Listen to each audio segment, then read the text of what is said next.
خدا میگه یه نماز بخون، نمیخونه. یه نماز نیم ساعت نمیشه 5 نوبتش رو هم جست. میگه از 24 ساعت میشه 48 تا نیم ساعت. حاضر نیستی یک 48م وقت بذاری برای من. ما لکم لا ترجون لله وقارا. کارتون به کجا رسیده؟ برای من خدا دیگه وقارم قائل نیستید. شیطان که رانده شد به جز یک خطا نکرد، خود را به سجده آدم رضا نکرد. شیطان 1000 بار به از بی نماز، او سجده بر آدم و این بر خدا نکرد. او سجده بر آدم و این بر خدا نکرد. هی میگه بندم دلم برات تنگ شده. بارها خداوند متعال نقل شده، حدیث قدسی داریم، آیه قرآن داریم، نحن اقرب الیه من حبل الورید، من از رگ گردن بهت نزدیکترم. میگه اگر میدانستند بندگان من که چقدر به آنان مشتاقم، هر آینه از شوق جان میدادند. دلش تنگ میشه بلا تشبیهات خوب نیست اینا بگه، بلا نسبت اینجوری بگیم، اما خدایی که دوست داره بندهشو ببینه، حی علی الصلاه، بلند شو بیا میخوام ببینمت.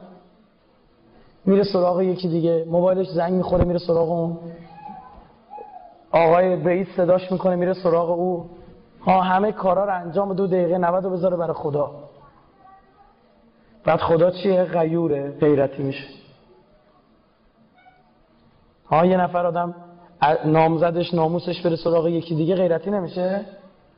میگه برو از همون بگیر، تو من قهری.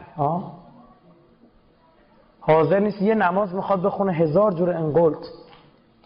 خدا چرا باید عربی بخونم؟ چرا باید اینوری بخونم؟ چرا باید دستم اینجوری بشم؟ بابا تعبد و عبودیت شرطش همینه که بگه بپذیرید.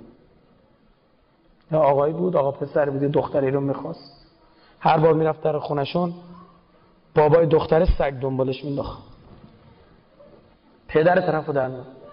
با این وجود که آبروریزی و این سر صدا درست میشد، هر موقع پسر میرفت در خونه دختره که پنجره بده نگاش کنه، میتونست تک زنگ بزنه، میتونست سنگی بزنه به شیشه، 2 تا بوق بزنه. نه، دختره میگه باید بیای زنگ آیفون رو. میگه آخه با کدوم آدم عاقل اینجوری میکنه با وجود بابایی مثل بابای تو؟ میگه همینی که میخوام. اگه عاشق منی من میگم اینجوری، نوعشو من تعیین میکنم نه تو.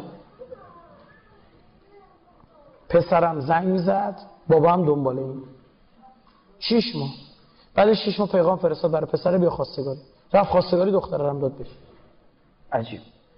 یه روز برگشت به دختره گفت ما رازی این ماجرای زنگ تو رو نفهمیدیم. گفت بابای من اگه تو 1000 سال دیگه هم خواستگاری میفتی به تو یه لاقبا دختر نمیداد. تنها نقطه ضعف بابای من آبروش بود. اگرم به تو دختر داد، برای چی داد؟ به خاطر همون زنگایی که میزدی. مردم میدیدن جلوی دم گفتن این کیه؟ آخه فهمیدی چرا داد؟ برای این بود. وقتی معشوقه تعیین میکنه که عاشق چه کار بکنه، دیگه انقلت چی؟ میگه این ساعت بیا، اینجوری بخون، اینو بگو، اونو بگو، چشم. بحثای علمیش به کنار، من 2 جلسه سخنرانی کردم دانشگاه امام صادق، بحثای علمی نمازم مطرح کردم که چرا عربی بخونی چی میشه، رو به قبله باشه چی میشه، مهر داشته باشه چی میشه. بحث علمیش هم به کنار، اما من با این علمیاش کار ندارم، چون تو گفتی بخون میخونم